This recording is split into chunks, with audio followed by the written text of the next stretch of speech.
We are H&L Consulting presenting to you, Su Familia es Nuestra Familia.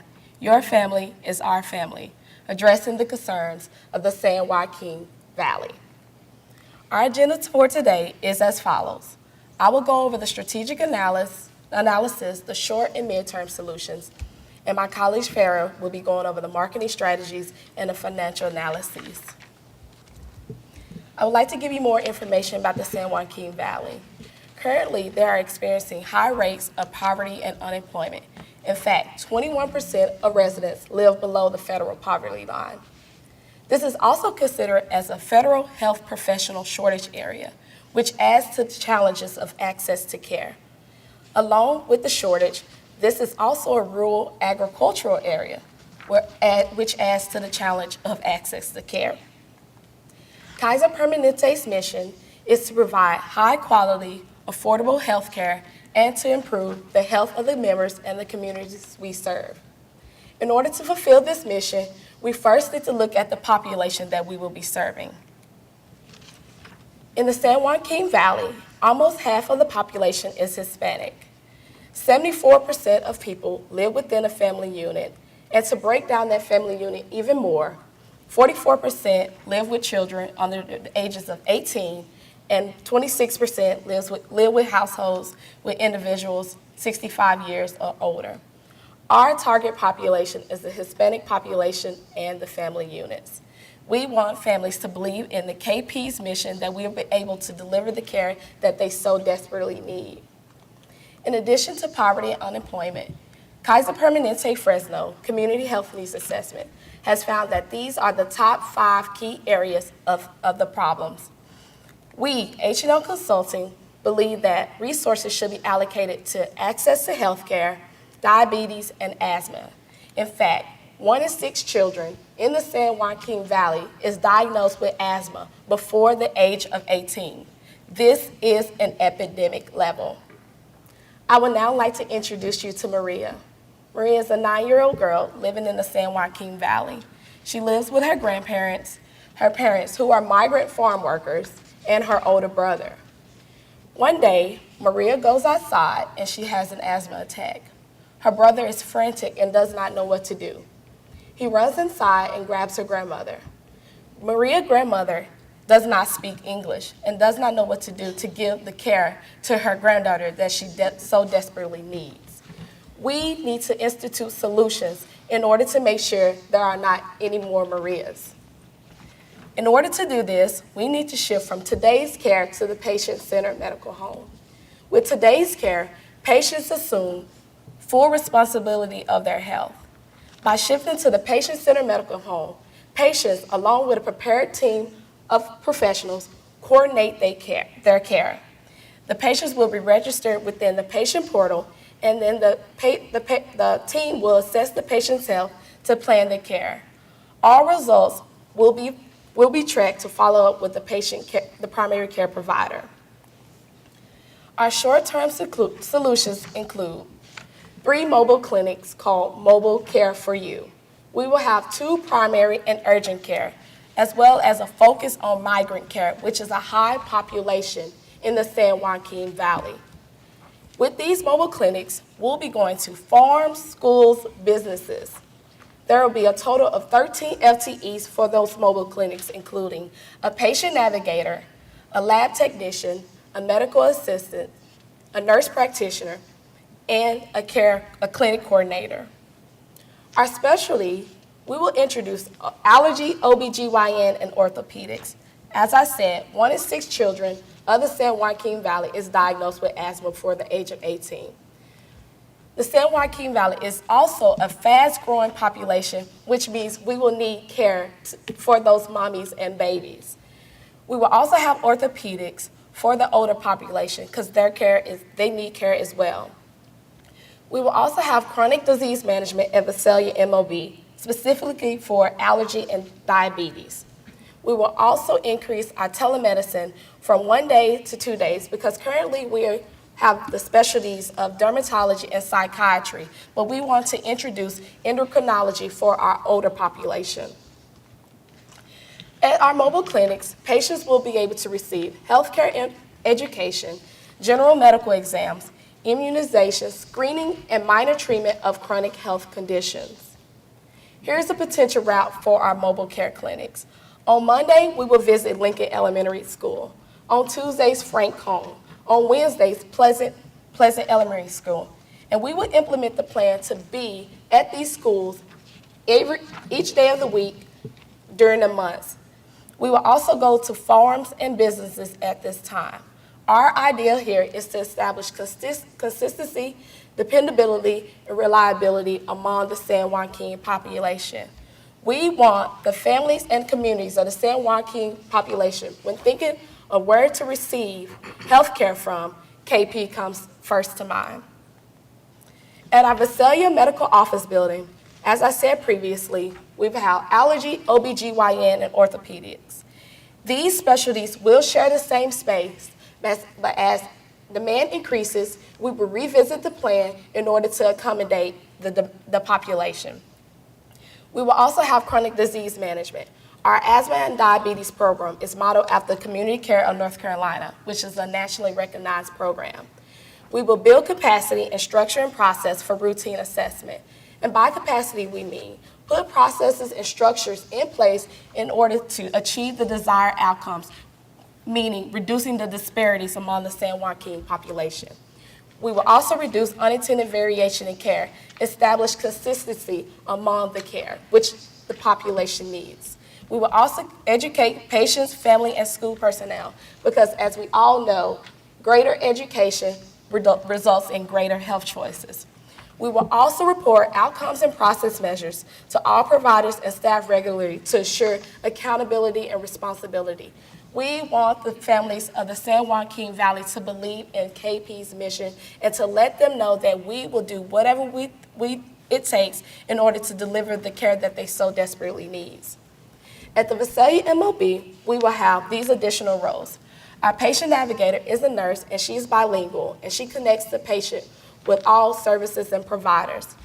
She also coordinates the care with all stakeholders. Our case manager is in charge of health education and social work. He or she connects patients with the community resources. The primary care provider is the bridge between the patient navigator and the specialty doctor. And he or she is in constant communication with the specialist to plan and assess the care for the individual patients as well as their families. Here's a typical scenario for our mobile clinic and our patient-centered medical home. Maria and her grandmother comes to our mobile clinic. At the mobile clinic, the nurse practitioner does their initial assessment and finds out that they actually need more specialty care at our Visalia MOB. The patient navigator communicates with the patients as well as the team at the Visalia MOB in order for Maria and her grandmother to get the care that they need. If our Visalia MOB does not have specialties that the population of the San Joaquin Valley need, our patient navigator will refer them back to the Fresno County KP in order to retain and keep our membership, as well as keep them from going to other facilities for treatment. Our midterm solutions include opening the Tulare Medical Office Building. This office building will be a large facility between 18 and 22,000 square feet to accommodate the ever-growing population of the San Joaquin Valley. We will have 36 provider offices and 77 treatment rooms, and we will provide primary and specialty care at this office. We will also address the physician shortage at this time with our physician recruitment plan and our nurse practitioner, physician assistants, and midwife scholarship program. At this time, also, we will begin the process of accreditation for our patient-centered medical home through the National Committee of Quality Assurance. Here is a map of the location of the Tulare MOB in relation to the other clinics in Visalia. Currently, the Visalia MOB is at capacity, so the Tulare MOB is well needed. The Tulare MOB will address the needs of the underserved population of the West and the South. For our physician recruitment plan, we will have a competitive compensation and benefits package. We want to recruit with transparency and the physicians need to support the patient-centered medical home. We will also recruit from the Teaching Health Center's graduate medical education program. which 15 out of 22 of those centers supplies physicians to rural areas. We want residents from that program because they have the desire to service rural areas, which our model so desperately needs. We will also have the scholarship for Hispanic students. The main idea is that the students must be willing to sign a 3-year contract to serve the patients of the San Joaquin Valley. What we would like is for patients to see a familiar face. And with a familiar face, they are more inclined to receive services from that familiar face. I will now hand it to my colleague Farah, and she'll be going over our marketing strategies. Thank you, Simone. We have several marketing strategies that we intend to utilize for this project. In addition to traditional marketing strategies, we would like to focus on health education. As we know, health education, when people are educated about their health, they make better decisions about their health. So what we intend to do is market our mobile clinics through health fairs. The health fairs will be very large community events in which we have our mobile clinics on site. The population and the people that are at the fair will have the opportunity to tour the mobile clinic and see what services we are providing in our mobile clinics. Also at the health fairs, we will have activities for children, food. We intend to make it just a large community event and just invite people into the Kaiser Permanente family and hope that they'll invite us into their family as well. We also want to work on our partnership with the Fresno Healthy Communities Access Partners. This is a partnership that is already in existence, but it has been underutilized. Currently, if we emphasize this partnership, we will help young children who are uninsured to be linked up with Kaiser Permanente health plans. Also, adults in the community who need community and social resources will also be able to make connections with those resources through this partnership. You see here a flyer marketing our mobile clinics. This flyer is in Spanish, and again, that's because we really want to reach out to our Hispanic community and invite them to use our services. We want to let them know that we would love to take care of their families. Next, I'm going to talk about our financial analyses. Some general assumptions that we'll make with our financial analyses is, first off, the Central Valley membership will grow at a rate of 3 to 4% annually. Also, the growth in expenses and expenditures will grow at the rate predicted by the Kaiser Permanente Fresno Medical Center. Any investment outlays that are needed in this project will come from the Fresno Medical Center as well. For the mobile clinics, each mobile clinic will cost $500,000 each. That will be with them coming built and fully equipped to provide the services that we will be serving. Each clinic also comes with a 3-year maintenance agreement. We will also be allocating $20,000 quarterly for our health fairs and our promotional activities. There will be approximately $130,000 allocated for our scholarships and recruitment. We are also going to assume a 25% reduction in non-KP urgent and outpatient care expenses for averted visits. We will be having 2 primary care clinics and 1 urgent care clinic. Here you see the projected volumes of our urgent care clinic. The intention is to move the urgent care clinic out of the Visalia MOB because it has been underutilized. The utilization there has been 12 visits per day per office. So we will project that we will start with at least that many visits in the mobile clinic and grow from there. The cash flows for the mobile clinic are negative. We're making a large investment on the front end with the mobile clinics, with the health fairs, and with the scholarship opportunities. This makes us not have a positive return on our investment at this time. Our next financial intervention will be to reconsider our contract with Kaweah Delta Medical Center. Currently, we're in a cost-plus contract. We're assuming that the cost-plus contract is a cost-plus 10%. We would propose that we would get a more favorable contract with Kaweah Delta Medical Center and get a cost-plus 7% in exchange for utilizing their services for over the next 8 years. For the Tulare Medical Office Building, we're going to assume that the Tulare Medical Office Building and the Visalia Office Building are a similar size and function, and that the expenses and the staffing ratios for the two clinics will be the same. The Tulare Medical Office Building will be located in an existing building that will be outfitted for medical services. The cash flows for the Tulare Medical Clinic are negative in the beginning, and then we begin to have revenue in excess of expenses between year 1 and year 2, and we have a positive net present value of $3.5 million. We also recommend investing in a second round of mobile care clinics. Again, the cash flow for this investment is negative, but it's a good idea to make our services available to the people that we're serving. Overall, cash flows are negative, and then we begin to have a revenue in excess of expenses between year 3 and 4, but we have a negative net present value of $16 million. Short-term pro forma, you see we have negative margins, but when we get to 2019, we begin to see positive margins coming into play. At this time, I would like to provide some qualitative reasons to pursue this option that we've presented to you today. At this time, it appears that this financial investment may not be viable to you, but we know that rural care is a challenge in the United States, and the same is true here in the Central Valley. To not invest in this market would mean that you will further strain your Fresno resources. This market needs Kaiser Permanente just as much as Kaiser Permanente needs this market. As you choose to invest in the market, you will give people like Maria, and you see on the screen, Maria is all grown up, and she has now the opportunity to participate in our scholarship program. Through Maria, we're able to take care of her and her family.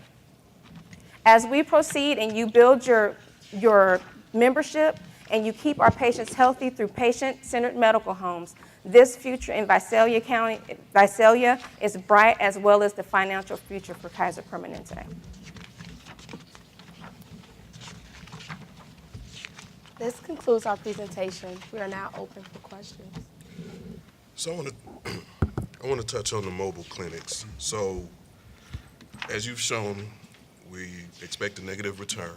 So what problem are we really trying to solve with the mobile clinics? And in answering that, articulate again what's the difference between the two primary and the one urgent. How are they operationally different? The problem that we're trying to address with the mobile clinics is the problem of access. We have urgent care currently available in the Visalia MOB, and we also have primary care available there. But the primary care is at capacity, and the urgent care has been underutilized. And the reason it's underutilized is because the people are just passing up your clinic and going somewhere else. So the reason why we want to have the mobile clinics is to improve the access that the people have to your clinic. That's number one. The other reason we have mobile clinics for primary care is to increase the capacity to see the patients, because also your outpatient patients are visiting other clinics. As far as the staffing, the staffing is the same for each clinic. The major difference between the primary care mobile clinic and the urgent care clinic is the patient navigator. The patient navigator is in the primary care mobile clinic. Also in the urgent care clinic, there's some other services like there's a radiology service there too, so that if someone has a twisted ankle or something, that they can come and get an x-ray at the urgent care clinic. So in your urgent care mobile clinic, and I want to make sure I'm on the same page, you're going to schedule different stops, correct? Yes. So what kind of analysis did you do to say in this city on Monday, more people are going to wake up with an urgent care need than in the other city? To ensure that, basically what I'm asking is, obviously you don't know that you're going to need urgent care. And so when you have a mobile unit that's in my town today, I may not need it, but tomorrow I may. So can you walk me through how is that going to work to make sure that we have the What we found was that most of the visits to the competitor's urgent care clinic were actually call-in visits. These people were calling in advance, using urgent care as more of a primary care need. They would call in advance and make an appointment for later this afternoon to come in. So what we would propose to do, people when they're getting off their jobs, and we mentioned earlier that a lot of these are agricultural workers, we would like our mobile clinics to be available for them near their place of business, near their work, so that when they leave, they can come to our clinic rather than going to the competitor. So basically, the urgent care clinic is a primary care clinic, not really an urgent care. It is an urgent care clinic. It is an urgent care clinic, but for the needs and the way it's being utilized by the public, they do use it in a primary care way a lot of times. So with the primary care clinic, are appointments being made, or are those on a rotation as well? Yes. Through the patient navigator, if the patient feels like they need to come to our mobile clinic, then they can call their patient navigator. They'll have contact information between the two to make the appointments. So convince me on why I should invest in a failure economically, financially. 3 clinics that look the same, but it's just called something different. You got 2 that's primary care, 1 you call it urgent care, but they basically function the same, and all of them lose money. Because not to invest now, you will pay for later. You have to meet people where they are, and if they don't receive the care now, they will be going to KP Fresno or your competitors, which you're already paying your competitors a lot of money to treat your members. So it's either invest now, pay later, or invest now and keep money within the KP. And the other membership. thing is that part of our strategy for our primary care includes chronic disease management. The major inpatient hospital in Visalia is Cahuilla Delta Medical Center. You're currently paying them $17,000 a visit for one inpatient visit. If you can keep your patients healthier by coming to them and providing them a service, even if it does appear to lose you money on the front end, on the back end, it'll save to keep them out of the hospital. So to continue on that thought, did you consider in your financial review what monies we will save as a result to investing in the strategy that you're presenting to us? Yes. Every visit that we gain, because remember the Visalia MOB is at capacity right now. So any additional visits that we're getting, we're pulling those from our competitors, our members coming from our competitors. We're assuming that we're 25% more efficient at providing the service, so we are saving 25%. That's the way it's counted in the numbers. Every additional visit that's being pulled from our competitor is a 25% change in cost. Now, one follow-up question. Did you consider in your short-term option, because obviously when you get to midterm, it looks like your medical office buildings have a cash flow that's positive much sooner than the mobile strategy. So what was your short-term reasoning for going with the mobile strategy versus a fixed? I understand you can't build an MOB that fast, but were there any other fixed strategies in those communities that you looked at? Really what we were considering is that we want to build the relationships, and I think that when we have the mobile clinics and we're marketing the idea of meeting you where you are, let us take care of your family, it kind of sets the tone for when we get ready to open the Tulare Tulare Medical Office building. We've already established a relationship and we'll be able to pick up volume quickly at that point. Help me understand the $11 million negative cash flow in year 0. If there's 3 mobile clinics that are $500,000 apiece, and there's some additional staffing, I don't understand how we get to $11 million.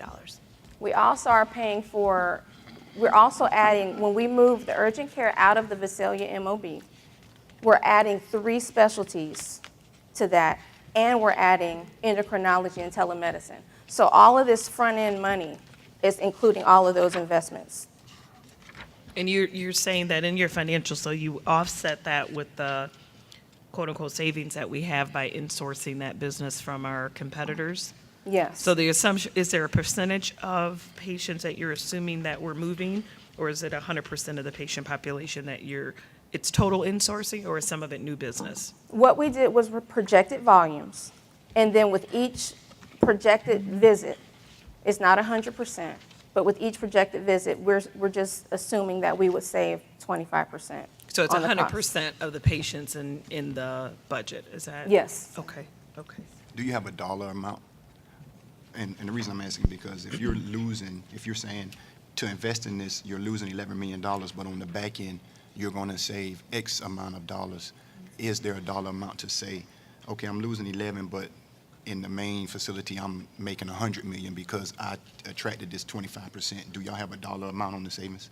We don't have a dollar amount on the savings. We are, what you have in front of you is through 2022.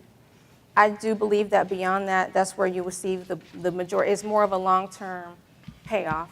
I do believe that, and I don't have that dollar amount. So one of the other goals is to reduce the per capita costs. Are the main drivers of that reducing inpatient utilization and having a more efficient approach to patient management, because you're adding to the cost with the mobile units and the investment in the MOB? Is your savings primarily around utilization? The savings is around utilization. Yes, sir. When we have our members visit our clinics, that's where we save the money. And keeping them out of the And keeping them hospital. out of the hospital. Yes, sir. So just remind us, what is it that you're suggesting from a behavioral change perspective is going to cause the members who are technically seeking care, just choosing to seek it with our competitors? Sometimes it sounds like inappropriate because they're going to the ED or whatever. But from a behavior modification perspective, what is it that's going to make them desire this new model that you're pitching? Basically what we began with, your family is our family. So we want to treat your family like ours, and we want to make sure and educate you and provide you with the tools that you need in order to make healthy, wise decisions about your health. And as we go But into it is healthy to go to the ER. I'm making a decision. I don't feel good. I went to the ED. What's going to make me do something different? me providing you with the tools that you need in order, because when people are not educated about something, they only do what they know. So we're going to go out into the community and let them know that we care for you and we are here for you, and we have the tools to give you in order to make better decisions for not only for you, but for your family, and more so outside of family, the whole community of the San Joaquin Valley. So you're going to educate, basically what you're saying is you're going to do a better job educating on what the appropriate care is. Yes.